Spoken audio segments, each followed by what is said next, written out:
Dr. Antony, what have you got to talk to us about this evening? Good evening, Nick. Look, I thank you for having me on.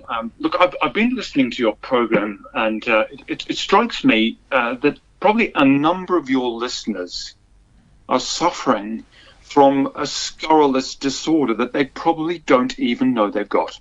Oh, really? Tell us more. Well, I know this sounds a bit of a plug, self-promotion, if you like, but the problem is self-help books. Now, my new book, Self-Help Books and Why You Don't Need Them, addresses this problem head-on. Quite simply, a significant proportion of the population are dangerously addicted to self-help books, and this is what my book's about. Why is this? Why do we feel that we're not good enough? People feel that they're not good enough because the market is flooded with self-help books that says people are not. Now, my studies prove it. So I've done studies from the Max von Planck Institute of Bern, my colleagues there. What we've done, Nick, is we've got people, we have a number of researchers working on this.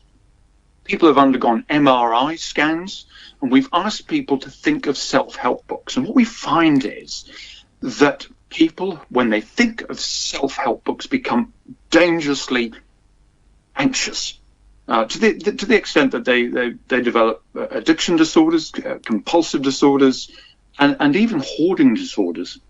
Can I share an experience with you? When I was Please do. When I was migrating to New Zealand on a British Airways 747, I was probably only about 18 or 19 or something.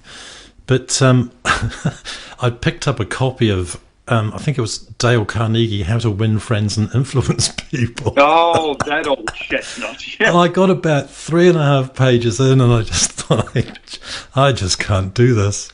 So that was it for me. How are you supposed to win friends? I mean, friends are supposed to be people you have. And there were similar books, Nick, men who love men, women who love men, and the women who hate them, men who love women, and the women who hate the men that love them. And people have fled to the extent, Nick, that I've recently discovered that a lady in Palmerston North had hoarded so many self-help books. Essentially, she starved to death. The self-help books were flooding her kitchen. She couldn't open her fridge door. She starved to death. Chocker to the ceiling with... Actually, I have another experience to share with you that was a bit like that. I worked with a farmer, and he was the Valley's candidate for Rangitikei, and he had National Geographics in his farmhouse kitchen from the floor to the ceiling. So it must have been a similar addiction. It's a similar thing. National Geographics, however, are a healthy pastime. Self-help books are not. Self-help books, they're people being forced to read them by fraudulent and exploitive authors, people who believe that they know what they talk about, and they're not. This is very dangerous, and I'm very hopeful that the new volume 6 of the Diagnostic and Statistical Mental Health Disorder book is going to contain my new disorders, self-help book addiction disorder and self-help book hoarding disorder, which is an obsessive anxiety or a manifestation of the same thing. There is a slight irony here that occurs to me. Is this not what you're writing? Yet another self-help book?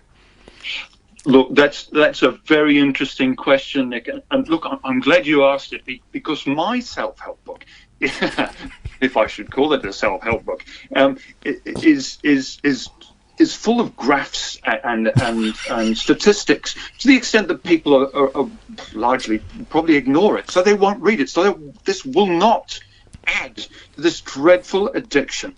Look, Nick. You know, and I know, people are basically stupid, aren't they? And they will buy these books. But if they find something, a self-help book, they get this one on their kettle, they get it off the shelf, they can get it through Amazon, they can get it through Book Depository.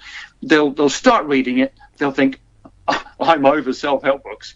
And well, when you talk about graphs, I love a good pie chart. It's lots of pie charts here, Nick. There are pie charts to shake a stick at in my book. Brilliant. Now, please remind us of the title and how we might get hold of this. Well, look, it's available at all good shops. Nick, the title of the book is Self-Help Book Books and Why You Don't Need Them. And I would seriously, and I know this sounds like a plug, but I would seriously recommend that your listeners buy this book and begin reading it. Well, great. I'm really hope that somebody does read it and gives us a review. Dr. Antony Frobisher, thank you so much for calling in this evening. Thank you. Thanks for your time, Nick. And a good night to you. Well, that's great stuff. Well, what time are we up to? We're about, about just before 10 o'clock. I'll take a very short break now, and we'll be back with Aaron Kewen to talk about parking and matters at the DHB here on After Dark.